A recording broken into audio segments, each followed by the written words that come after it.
প্রতি বছরের মতো এই বছরেও সরস্বতী পুজোর আয়োজন নিয়ে ব্যস্ত ঢাকা বিশ্ববিদ্যালয়ের শিক্ষার্থীরা। বরাবরের মতোই ঢাকা বিশ্ববিদ্যালয়ের জগন্নাথ হলের মাঠে সরস্বতী পুজো উদযাপনে বর্ণাঢ্য বাণী অর্চনার আয়োজন করা হয়েছে। পুজো উপলক্ষে জগন্নাথ হল মাঠ ইতিমধ্যেই সেজেছে রঙিন সাজে। চলছে শেষ সময়ের প্রস্তুতি।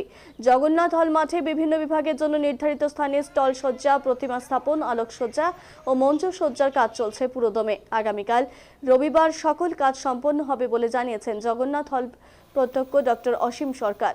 পুজোয় বিশ্ববিদ্যালয়ের নিরাপত্তা ব্যবস্থা নিয়েও ডক্টর এম আমজাদ বলেন, জগন্নাথ হল এবং ছাত্রী হলগুলোতে আগামীকাল বিশেষ নিরাপত্তা ব্যবস্থা গ্রহণের জন্য আমরা পুলিশকে চিঠি দিয়েছি এবং বিশ্ববিদ্যালয়ের যে সমস্ত জায়গায় জনসমাগম হতে পারে সেই জায়গাগুলোতে নিরাপত্তা ব্যবস্থা জোরদার করা হবে। এছাড়াও ছাত্রী হলগুলোতে সকালে বাণী অর্চনা এবং সন্ধ্যায় জগন্নাথ হলের মাঠে আয়োজন করা হবে সাংস্কৃতিক অনুষ্ঠানের।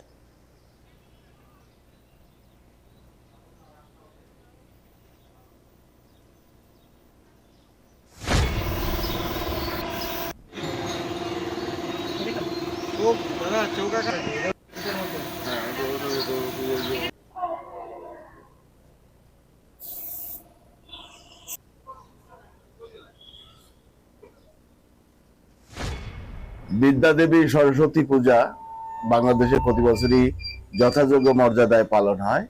এবারে বিষয়টি একটু ভিন্ন হলেও পরিবেশের কারণে এবং সামাজিক অবস্থার কারণে, রাজনৈতিক প্রেক্ষাপটের কারণে একটু মানে ঢিলে তালে শুরু হলেও তা হচ্ছে বলে আমরা জেনেছি।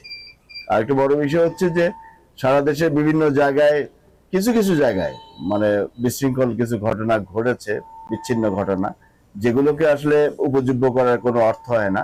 আমাদের দেশ একটি মানে সব ধর্মের মানুষের মানে কি মিলিত একটি স্রোত, যেখানে আসলে পক্ষ বিপক্ষ বা ধর্মীয় পক্ষ বিপক্ষ এগুলো কখনোই ওইভাবে প্রভাবিত করতে পারে না মানুষের মনকে।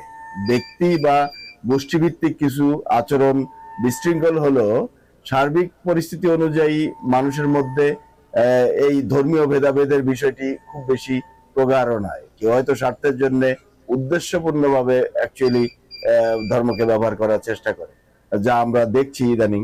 কিছু কিছু দেখেছি যে সরস্বতী পূজা বন্ধ করার চেষ্টা করেছে দুই একটি জায়গায়, তবে সেটি একেবারে বিচ্ছিন্ন ঘটনা। আমি মনে করি এটা রাজশাহীতে একটি ঘটনা ঘটেছে, যেখানে এমন বিষয় আমরা পত্রিকার মাধ্যমে জেনেছি। তা আমরা মনে করি যে দেশে সব শ্রেণীর মানুষ, সব ধর্মের মানুষ মিলিত অবস্থানই আসলে বাংলা সংস্কৃতি। বিদ্যাদেবী